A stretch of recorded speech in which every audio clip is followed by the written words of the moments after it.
What could be worse than being quarantined during the COVID-19 pandemic? How about being quarantined with an abuser? Stay tuned to find out what to do if that's your reality or the experience of a loved one. My name is Yvonne Shelton, and you're watching Urban Report.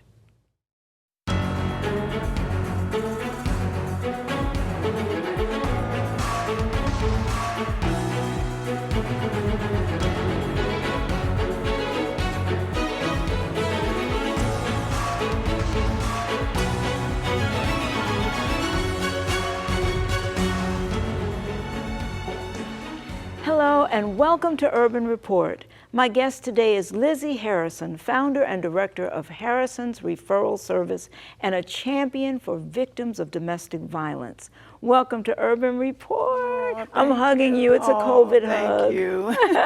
It's a blessing to be home. Oh, yeah. It's so great to have you here. You know, you're not a stranger to 3ABN or to Dare to Dream. We've had you on before, because what you bring is so significant, and there's so many people dealing with the subject that we're going to talk about today. Yes. And that's domestic violence. Yes. Before we get into that, Lizzie, and for those who may just have tuned in for the first time and they might not know who you are or what your experience is, just share a little bit of your journey with us, if you would, so that people will get to know you.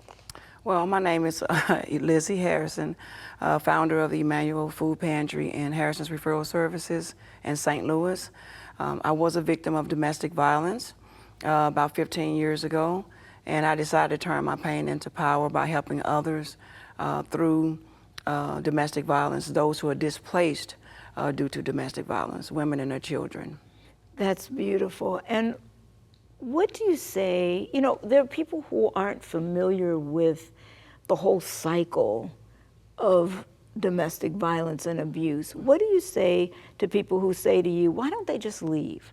Why don't they just leave and get away from there? What do you say to people who say that? Well, actually, that's the number one question that people always ask. And I remember when someone asked me, you know, why don't you just leave?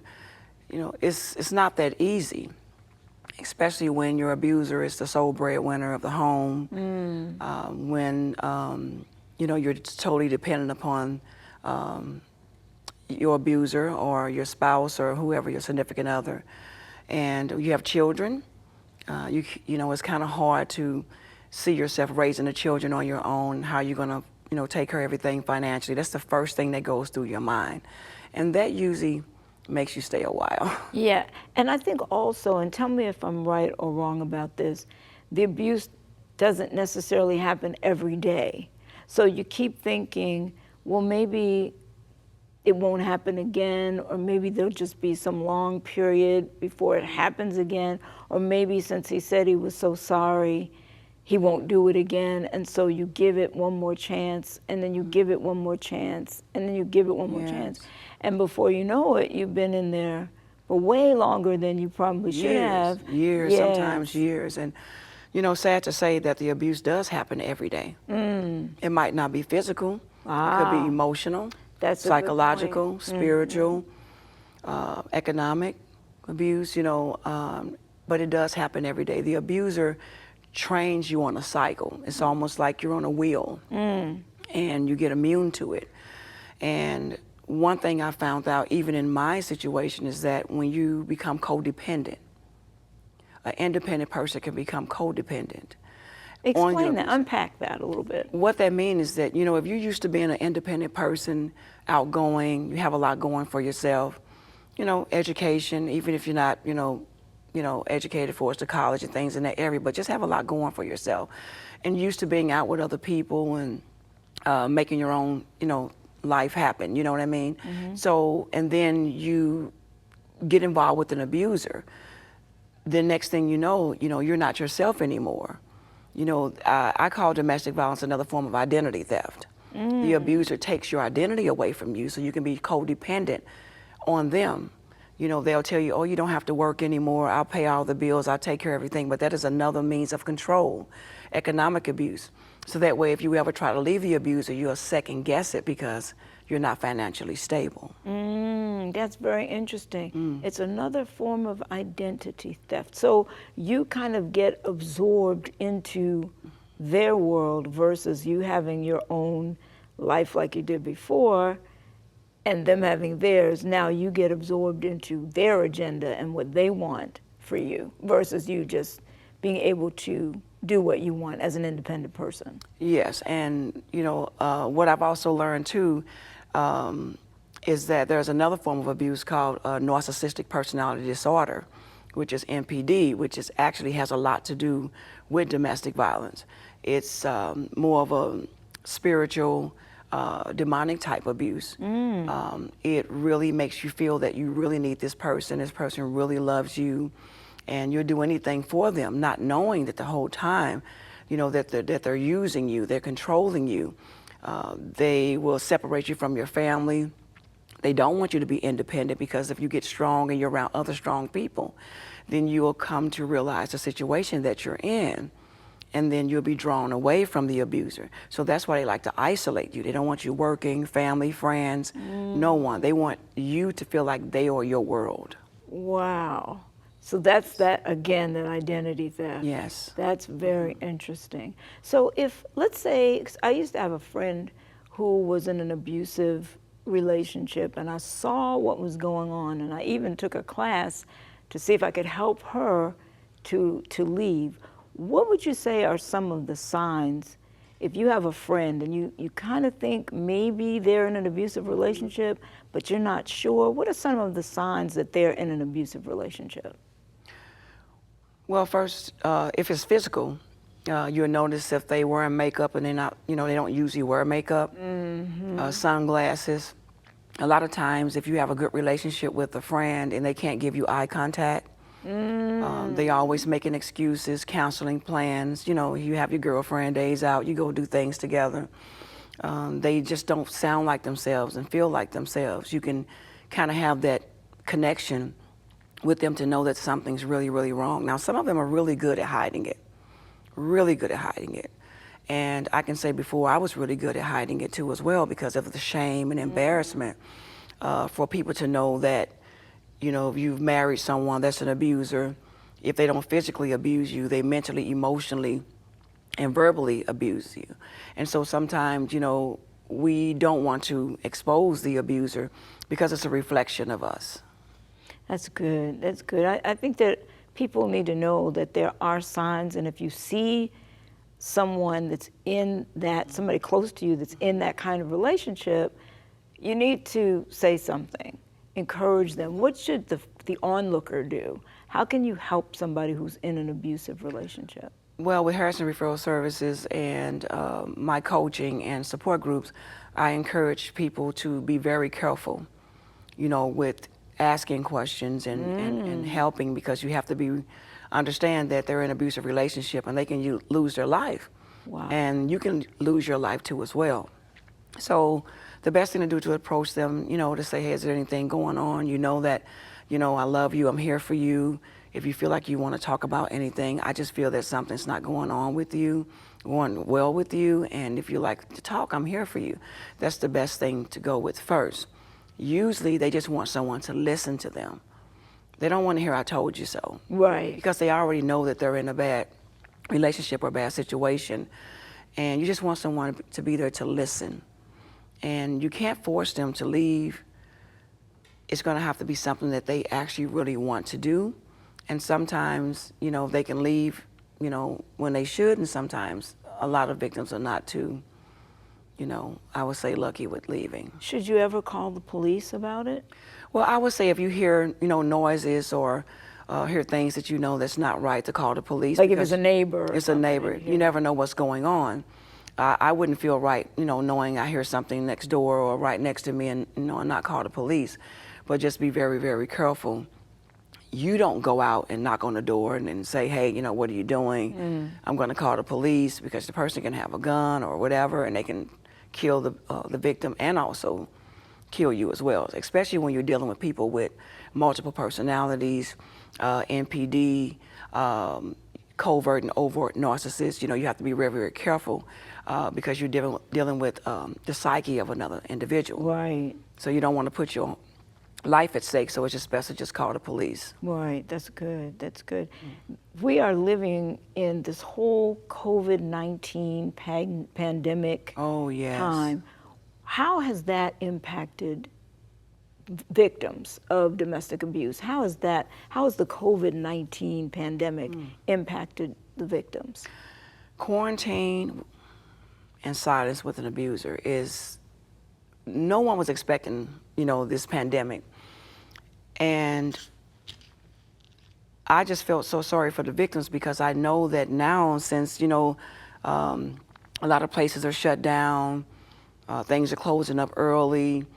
With the pandemic, you really can't get out and do what you usually do. People are losing their jobs, finances. A lot of abusers now are drinking alcohol more heavily. They're doing drugs. They don't have an outlet. And so what happens? They use the victims as their punching bag. They abuse the children. They abuse, and I want to be clear that an abuser can not only be a male, but can also be a female.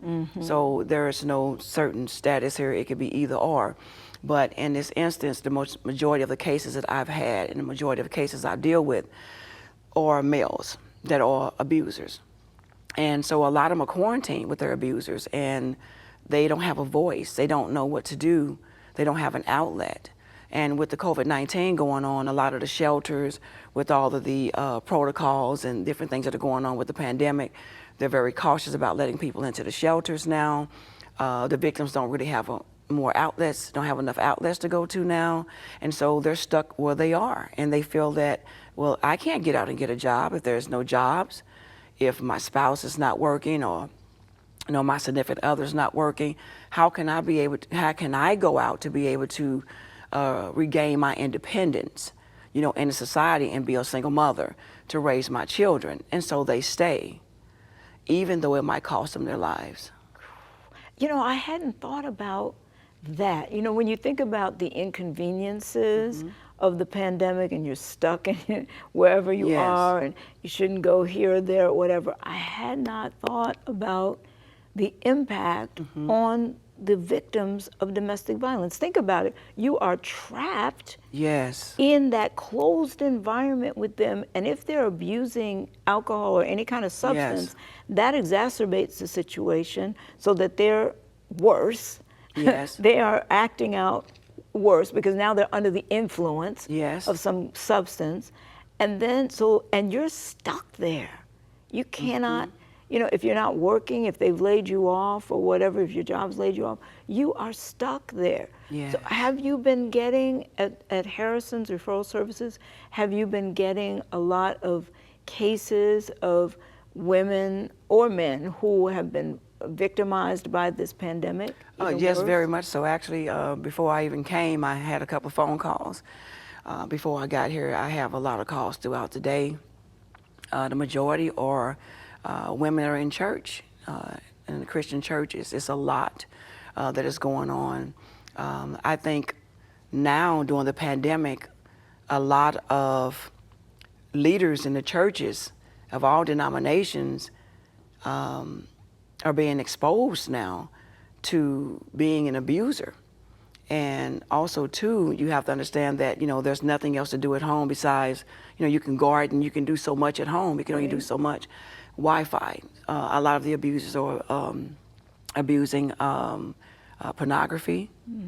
Pornography is on the rise. Incest is on the rise.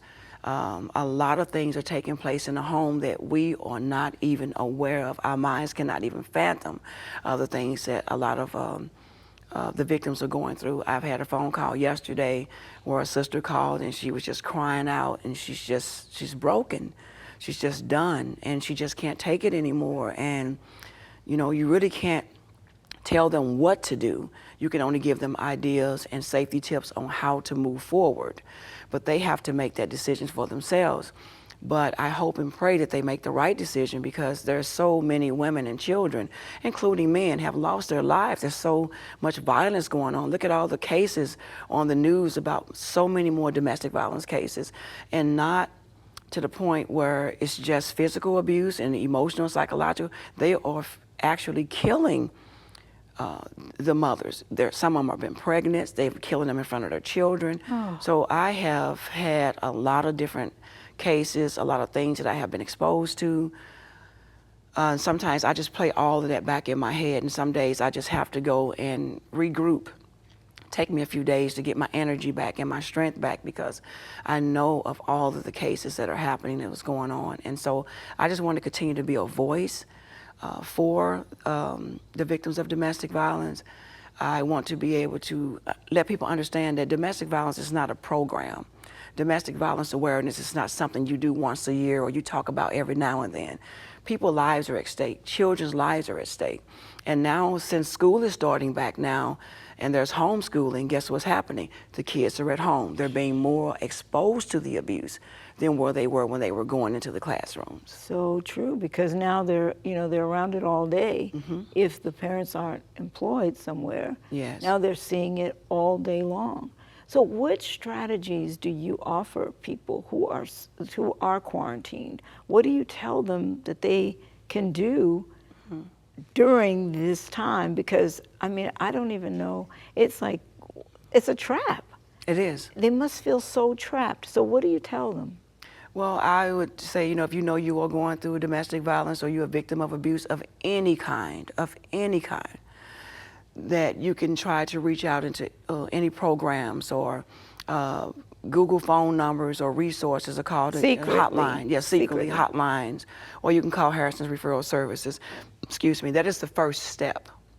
And we need to put your website up on the screen too, Yes. so that people can know how to reach you, because this is important. The programs like yours are important. I didn't mean to interrupt you. Go ahead. Yeah. No, it's okay. And then you think about, what about the children? So if the mother or the man, whoever's going through the abuse, and they don't have strength to hold themselves together, then you have the children. They're being abused too as well. And so what about the children? And then, there's no income. They're short of food at home. People in threat of their utilities being cut off and shut off and things like that. And it's just that I just feel like they are in a war zone. They're in a war path, and that they don't know how to reach out. They don't know who to talk to. They don't know who to trust. They can't go to family and friends because the abuse has isolated them from their families and friends. And if they do talk to the family and friends, the first thing we usually get is, "I told you so." And as a victim of domestic violence, you don't want to hear, "I told you so," because all those things are playing in your mind already. The regret, the shame, the guilt of saying, how did I get myself into the situation? Right. How did I allow the red flags? How could I look over the red flags and now look at the situation that I am now? Yes. And you brought some pictures with you. Want to put up in just a Yes, sec, we brought a couple of pictures. that you can kind of walk us through Okay. and, explain what they Yes, are. I would love to. So what's this?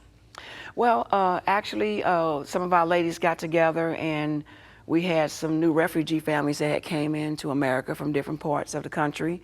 And so we made gift bags for You mean from other countries? From other countries, yes. Oh. I have women of all different type of nationalities a part of the ministry. So we made gift bags for them, Nice. for the children, yes. Nice. This one here is, we were having our women's support group, and we had Christmas in July. Oh. And I like to give gifts to the ladies, throughout the year. We get out and do, workshops. We go out and give prayer to people, and we go out and do all type of community work. So I always like to try to give them some little gifts. Nice. Between, yes. Well, with the Emmanuel Food Pantry, we have a food truck as well. And so we feed hundreds of families a week. And so when the food truck comes, the ladies get out and we unload the trucks and we feed all the families in the community. Wow, that's Yes. wonderful. That is our new location that we have in North St. Louis.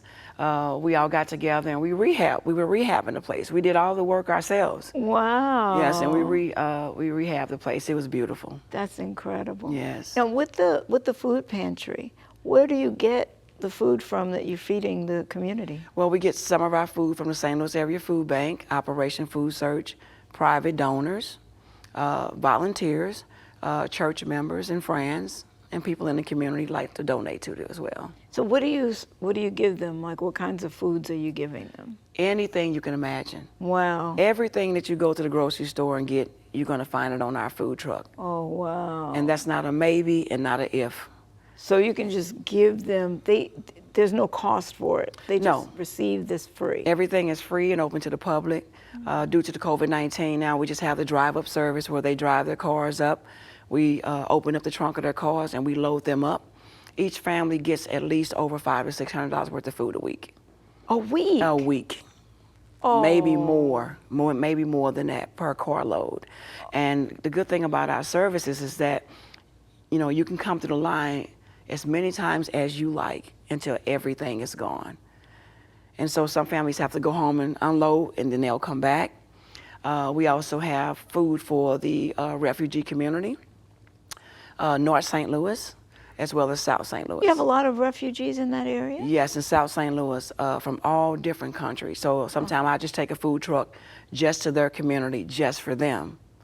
Wow. And a lot of them don't have cars and transportation, so I send the food trucks to their community. Now, what made you start that? Well, I was a victim of domestic violence in 2001, and I decided to turn my pain into power. And when I was going through abuse, I had to go to food pantries to feed my children. I was working, but it wasn't enough.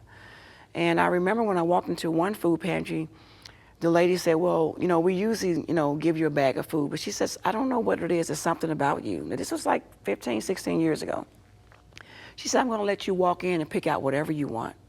You pick out whatever you want to eat. And when I walked in there and I saw the whole wall full of food and tears was coming, rolling down my eyes as I was packing the food. And I didn't want to get too much, even though I needed more. She goes, you know, get whatever you want. And when I looked at those walls, I said a prayer in my mind. I said, God, if you get me on my feet, and I don't want to get emotional, but I said, God, if you get me on my feet, I want to be able to give back. And I want to be able to do the same thing for others. And so for the last 23 years, I've been feeding hundreds of families. And this past Monday, we fed about 200 families. So with all week, I can say almost 500 families a week. Wow. God has expanded my ministry. Yes, look at God. Yes, so beautiful. Look so at God. beautiful. And look at how gracious He's been to you. He got you out of that bad situation and gave you a ministry that lets you help others who were in your situation. Yes. And that's what, you know, that's why we are to comfort others with the comfort with which we've been comforted. I love that verse, because that's what you're doing. You've been comforted in a certain way, and now you're using that to comfort others. And that is beautiful. Once you've been through abuse, you know how it is to hurt, you know the pain, and you don't reflect that pain onto anyone else. You don't abuse others because you know how it feels. And so that's if you're a well person. Yes, and it helps, you know, with empathy, you have more compassion, you have more love. And I will say this, I have had a lot of struggles, you know, with this ministry. And what I mean by that is the enemy has not been happy at all with what I've been doing. And so the enemy has been trying to attack me on a personal level, you know, with, you know, smear campaigns and all different type of horrible things to try to make me out to be something that I'm not because of who I serve. And honestly, I'm excited about it. It keeps me motivated. Yeah. Like, keep it coming. It motivates me. Keeps me on my toes, keep me on my knees in prayer. Reminds me that I'm not in control of anything. It reminds me that how much more I need Jesus every day. Yes. And it just keeps me empowered. So anywhere that I can be a voice to those who are hurting, and to continue to keep my strength up and continue to be the woman that God has called me to be, the mother that He has called me to be, the warrior He has called me to be. I was built not to break. Yeah, come on. I love that. I was built not to break. I love it. So what are the needs now that you have in trying to do this work? What does Harrison's referral service need, or what does Emmanuel Food Pantry need? What do you need? Well, I will be honest, we always need financial help, but we are really in need of, I would like to have a 12 or 15-passenger van, where that when we do have victims of domestic violence that don't have transportation to get to the shelters, that we are able to transport them. Right now, we have to try to pay for taxi cabs and things like that to pick them up. They have to meet them at certain locations and places of safety to take them there, but we want to be able to do that too as well. We would love for anyone to have a vehicle that they want to donate, the finances for us to be able to purchase another vehicle, or just financial help any way possible, clothing, toiletries, personal items, anything that they can donate. But most of all, we really need the prayers. But we really do need a vehicle. We can take 2 vehicles, 1, but we'll take whatever we can get to be able to continue to help. So people can reach you on the website, which is? Harrison'sReferralServices.com, or they can reach me on my email at Lizzie Harrison at sbcglobal.net. Say that again. Lizzie Harrison. It's on the screen too. At sbcglobal.net, or they can reach me at 314-482-2594. Great. So there are all these ways to reach you, all these ways to support what you're doing. What you're doing is so, so important. Do you have a quick closing thought for our viewers? Well, I would just say that if you know you experienced domestic violence, or you feel that you're going through, or you know someone that's going through abuse, please understand that your help is needed. If you hear something, call the police, but never involve yourself in the middle of the confrontation. You want to stay as anonymous as possible, but if you cannot stay anonymous, that's okay. Be prayerful, ask God to show you the safest and healthiest way to escape, and to give you the resources that you need. Call the hotline for domestic violence. You can also call Harrison's Referral Services, or as I said before, Google other resources, or just reach out to family and friends, especially your church family. One thing I do want to say before we close is that I would like to be able to educate pastors and church leaders on how to deal with domestic violence in their churches through men's ministries, women's ministries, or just reach out to your church and find out what resources they can help with to get you to that safe location. That's great. So you're available to come to different people's churches. Yes. To explain domestic violence, to explain what to do, to share with them strategies of how to handle it. Yes, because we want the church to know that, a lot of the victims in your churches are members of the church. Right. And you're going to have to know how to deal with domestic violence. You're going to need to know at least a protocol to get them to their next level. Right. And so, if I can get out and do workshops, seminars, I do speaking engagements and everything as well. So. That's tremendous. Well, thank you so much Thank for being you. with us. We so appreciate you, love you dearly, Thank and you. we support what you're doing. Thank May you. God continue to bless you, and thank you for joining us. Thank you. Join us next time, because you know what? It just couldn't be the same without you.